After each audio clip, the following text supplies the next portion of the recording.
Ik kom uit Driels en ik ben naar de legerschool, naar Snits op school geweest. En toen ben ik ontwerpen bij Oranje Woord, ingenieursbureau. Eerst als tekenaar en daarna als ding ik meer het presentatiewerk van de Green-afdeling. En daarom ben ik toen naar de kunstacademie gegaan. Vredeman de Vries in Ljouwert. Toen ik in het propedeuse hier zie, toen vond ik toch de vrije richting vol interessanter. En toen ben ik daar helemaal in verder gegaan. Dat spanningsveld van de mens, niet alles beheersen wil, je merkt gewoon dat die eigenlijk behoorlijk kwetsbaar is. Maar ja, zoals iedereen weet is de natuur dat ik. Alleen is het was de natuur ken wel zonder us, maar de mens ken net zonder natuur. Dus ja, dan moet je toch wel eens even goed aan nadenken. Aan de andere kant, het is geen nijs, hè? Nee, zeker net. Ik dacht dat ik, omdat ik het zelf interessant vind, dat spanningsveld te onderzoeken. En ik wil helemaal geen conclusies aan of wat ik maar dat houdt mij gewoon bezig. Dat programma van de Vroege Vogels, daar lieten ze foto's zien van een jonge albatrossen, dieren. Die lagen op het strand en het koest het liedje zien en het lag helemaal vol. Maar plastic ding, nou dat jouwt wel aan hoe afschuwelijk de mensen de natuur verpesten. Dat is, en het enge is dat je het haast, als het saferen is, dat je het net met zin horen kennen. Ja, daar word je verschrikkelijk lelijk van eigenlijk. En dat is juist allemaal, ik wil wel eens waarom in mijn werk.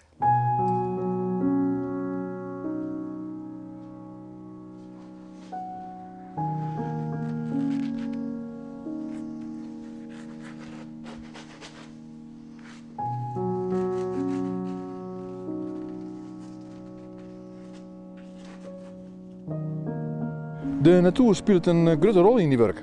Ja, zeker. Maar ik probeer het wel op een andere manier te brengen. De liefste dingen uit de jachtje. En daar als het ware een vergrootglas op te zetten. Om te laten hoe kwetsbaar het is. En om het dan weer in een andere context rond te zetten. Het is altijd het economisch belang wat boven het milieubelang uitstijgt.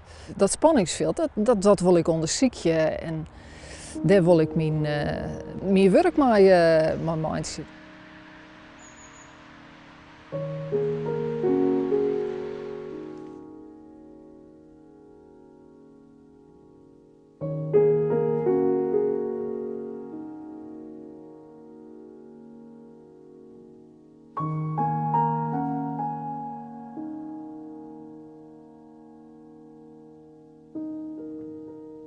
Dat is een van die topstikken, hè? Nou, ja, ik ben er zelf wel heel wies mee. Ja. Waarom? Ik heb er een hele hoop lol aan gehad, om al die liedse denkjes te maken. En het is wel hoe ik ding omgaan wil. Gewoon ding isoleren, de kwetsbaarheid van chantelitten. En al die kwetsbare denkjes maak je in je landschap. Wanneer is een werk oor? Is dit clear? Ja, dit is clear, ja. Hoe is dat? Nou, de kerst bij zulke tekeningjes zeggen van, goh, nou ben ik genoeg, nou heb ik het wel zijn. Maar in een schilderij is het zo van, als iets oud is, dan moet het net meer om je look, zeg maar. Dit ben het 72. Waarom geen 100? Is dit oor qua aantal? Nou, ik zou er nog wel meer bij maken. Daarom? Eigenlijk wel, ja.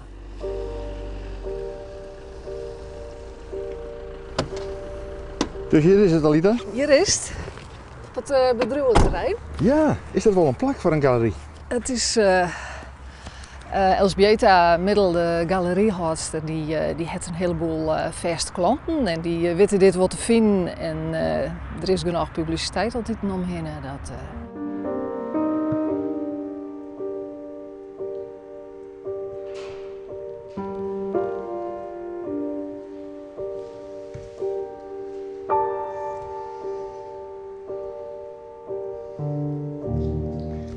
Hoe toegankelijk is die werk voor andere mensen die het net zo kunstminded binnen?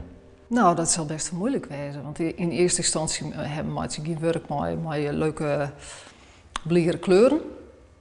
Alhoewel, als het je goed naar sjust, dan sjust je peers en groen. Dus er zijn best wel kleuren. Alleen nog, ja, mensen vinden het vaak somber. Maar ik vind het zelf helemaal niet somber. Bist pessimistisch?